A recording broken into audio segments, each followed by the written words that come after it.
Hi, I'm back at my basement after a lovely car meet. My first project car came as a pure coincidence, as it often is, and I guess many have similar stories too. 200SX S14 came for sale at a reasonable price as a project and a non-runner, also called Silvia or Senki. At the time, a local car club rented a warehouse.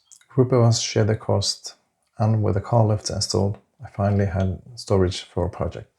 The car was located at a different part of the country, so I got my brother and a friend of mine to go with me, borrowed my parents' SUV and rented a trailer. It was a long trip, but we got the car home, and I also got a set of 18-inch wheels and some extra parts in the deal.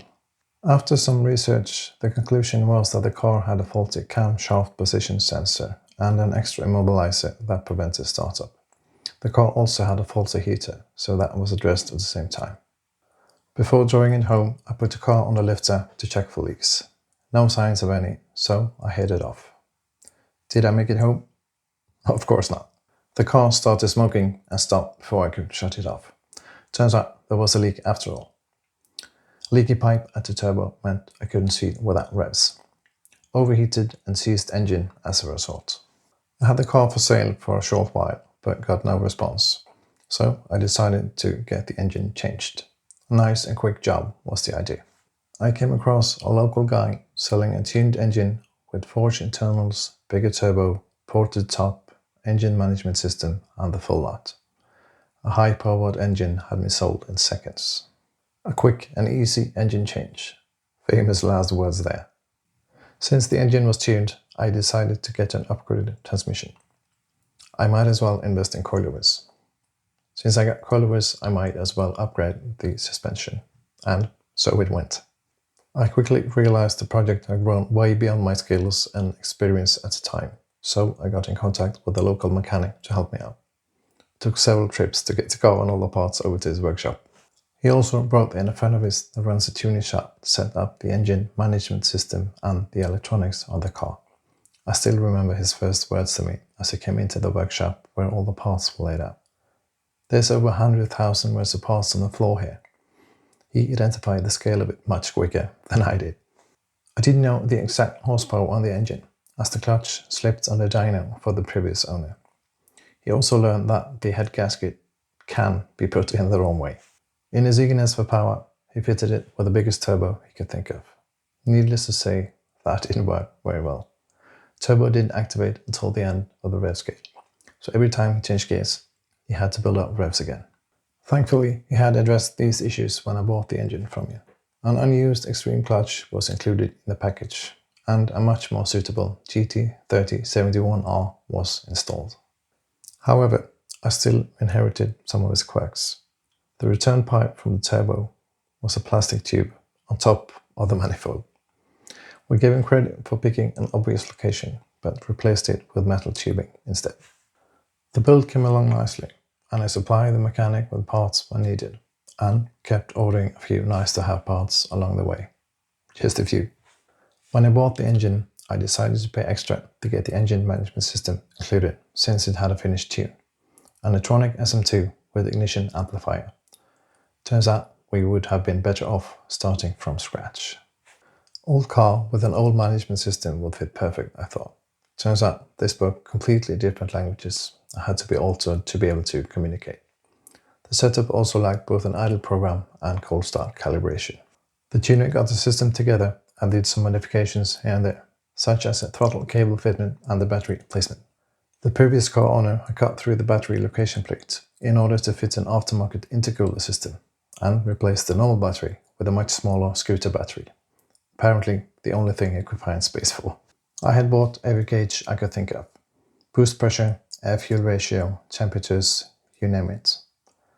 The tuner looked at them and said, if you have time to watch that many gauges, the car isn't performing well enough. Fair point. After the first test drive, we struggled to get it in gear. The tuner bled the clutch system to remove any air, but the problem persisted. When he opened the gearbox, the clutch plate had completely disintegrated, blocking gear shifts. Extreme clutch, alright. After replacing the clutch plate, we got the car through an MOT, and I could finally start using it. Two things became clear. The limited slip differential I had bought was a so-called 1.5 unit, marketed as suitable for both road and track use. Clunking and banging through every turn suggested the claim was perhaps a bit optimistic. I replaced it with an original differential instead. The transmission issues persisted as well. I had bought the transmission from a drifter who promised a fully overhauled OS-Gigan unit. The metal shavings inside told a different story. Tired of issues, I replaced the transmission with an original one. There was still some fine-tuning and other issues to sort out on the car. The tuner had too much in his hands, so I got in contact with another tuner known for JDM drift builds to complete the project. Tuner number 2 estimated the car at around 450 horsepower, with potential for 600 on race fuel should it ever go down that route. The plan was to have a road legal car that I could take to track days. I even had bucket seats ready for a quick swap. The plan next was to install the S14A leather interior and other parts I had acquired in order to make it into a facelift version. But at some point I had to be honest with myself. To get the car where I wanted it, I was looking at another 150,000 or so. Bodywork repairs, fitting all the conversion parts, and full rear spray on a car that by then nobody dared to approve. Regulations had tightened, and the inspector who approved it last time later lost his license over a lowered BMW. Getting it approved again was simply not a risk anyone was willing to take. The car was built properly. When we ordered the exhaust system, we built it completely from scratch, starting from the turbo with a 3-inch system, making sure to fit a catalytic converter. We also found an end muffler with twin pipes to look as close to original as possible.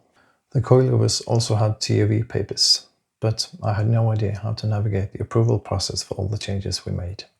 And at the time, the authorities were notoriously difficult to work with.